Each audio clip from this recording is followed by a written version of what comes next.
বাংলাদেশের প্রশাসনিক ইতিহাসে এবং দেশের লক্ষ লক্ষ সরকারি চাকরিজীবী ও অবসরপ্রাপ্ত পেনশনভোগীদের জীবনে আজকের দিনটি একটি অত্যন্ত স্মরণীয় এবং ঐতিহাসিক দিন হিসেবে স্বর্ণাক্ষরে লেখা থাকবে। প্রিয় সরকারি চাকরিজীবী ভাই ও বোনেরা, আজকে সকালের আপডেট নিউজে আপনাদের স্বাগতম। যারা আমাদের চ্যানেলে নতুন তারা এখনই চ্যানেলটি সাবস্ক্রাইব করুন। আর হ্যাঁ, অবশ্যই কমেন্ট করে জানাবেন আপনারা কে কোন জেলা থেকে আমাদের ভিডিওটি দেখছেন। তবে চলুন কথা না বাড়িয়ে আজকের সর্বশেষ সংবাদটি জেনে নিন। দীর্ঘ প্রতীক্ষা এবং নানা জল্পনা কল্পনার অবসান ঘটিয়ে অবশেষে নবম জাতীয় পে স্কেল বা নতুন বেতন কাঠামোর চূড়ান্ত প্রস্তুতি পর্ব শেষ হয়েছে।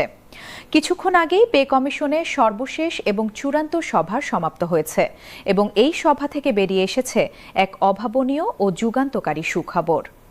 আজকের এই খবরের সবচেয়ে বড় চমকটি মূলত দেশের প্রবীণ নাগরিক বা পেনশনভোগীদের জন্য। সরকারি কর্মকর্তা কর্মচারীদের পাশাপাশি যারা জীবনের সোনালী সময়টা রাষ্ট্রের সেবায় ব্যয় করে এখন অবসরে আছেন, তাদের জন্য পে কমিশন এমন কিছু সুপারিশ করেছে যা তাদের বার্ধক্যকালীন জীবনের মোড় ঘুরিয়ে দেবে। আজ বিকেল ৩:৪৫ পে কমিশনের এই ঐতিহাসিক সভাটি শেষ হয়।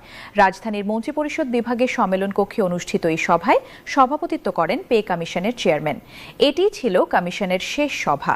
এই সভা শেষ হওয়ার পরপরই কমিশনের সদস্যরা তাদের চূড়ান্ত প্রতিবেদন এবং সুপারিশমালা নিয়ে অন্তর্বর্তীকালীন সরকারের প্রধান উপদেষ্টার সাথে দেখা করার জন্য প্রস্তুতি নিচ্ছেন। সভা শেষে কমিশনের একজন দায়িত্বশীল কর্মকর্তা গণমাধ্যমকে নিশ্চিত করেছেন যে এবারের পে স্কেলে শুধু কর্মরতদের বেতনই বাড়ছে না, বরং পেনশনভোগীদের জন্য এক বিশাল এবং বৈপ্লবিক পরিবর্তনের প্রস্তাব করা হয়েছে। আজকের সভার সবচেয়ে আলোচিত বিষয় ছিল পেনশন সংস্কার।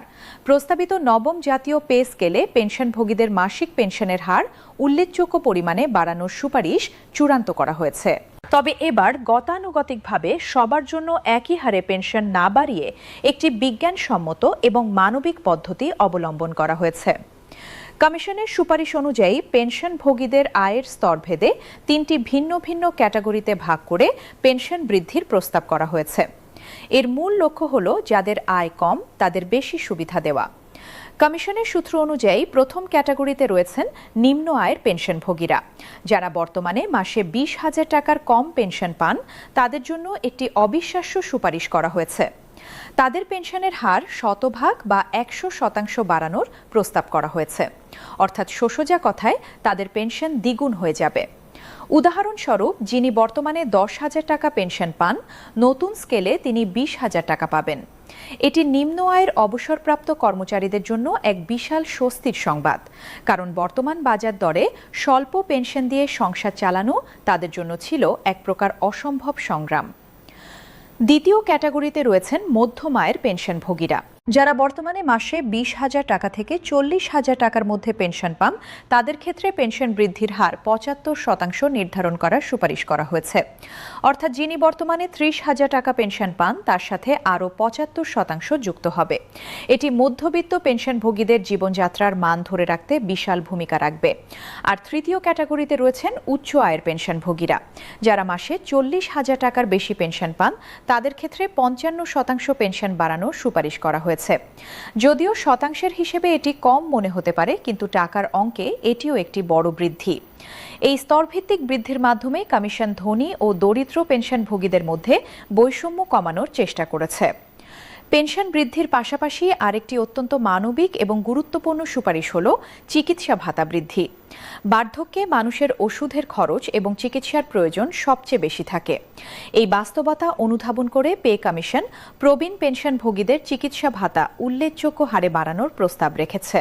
প্রস্তাব অনুযায়ী যাদের অতি প্রবীণ, অর্থাৎ যাদের বয়স ৭৫ বছর বা তার বেশি, তাদের জন্য চিকিৎসা ভাতা মাসিক ১০,০০০ টাকা নির্ধারণের সুপারিশ করা হয়েছে। বর্তমানে এই ভাতার পরিমাণ অনেক কম এবং কোন কোন ক্ষেত্রে ৮,০০০ বলা হলেও বাস্তবে তা আরও কম। ১০,০০০ টাকা চিকিৎসা ভাতা একজন ৭৫ বছর বয়সী মানুষের ওষুধের খরচ মেটাতে অনেকটাই সহায়ক হবে। অন্যদিকে যাদের বয়স ৫৫ বছরের কম বা যারা পারিবারিক পেনশন পান বা নতুন অবসরে গেছেন, তাদের জন্য চিকিৎসা ভাতা ৫,০০০ টাকা করার পরামর্শ দেওয়া হয়েছে। অর্থাৎ চিকিৎসা ভাতার ক্ষেত্রেও বয়সের ভার এবং প্রয়োজনীয়তাকে অগ্রাধিকার দেওয়া হয়েছে।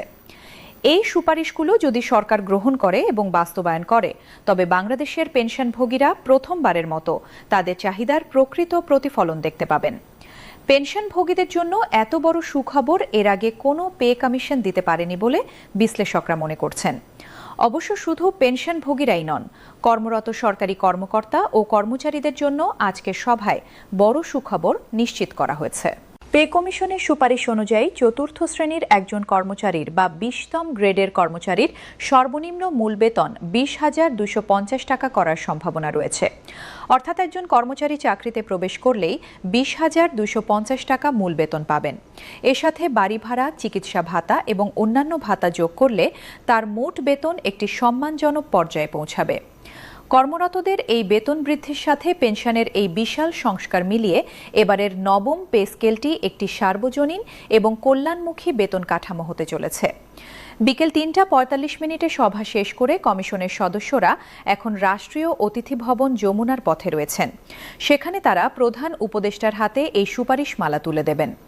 সরকার প্রধান এই রিপোর্ট গ্রহণ করার পর তা চূড়ান্ত অনুমোদনের জন্য প্রক্রিয়া শুরু করবেন।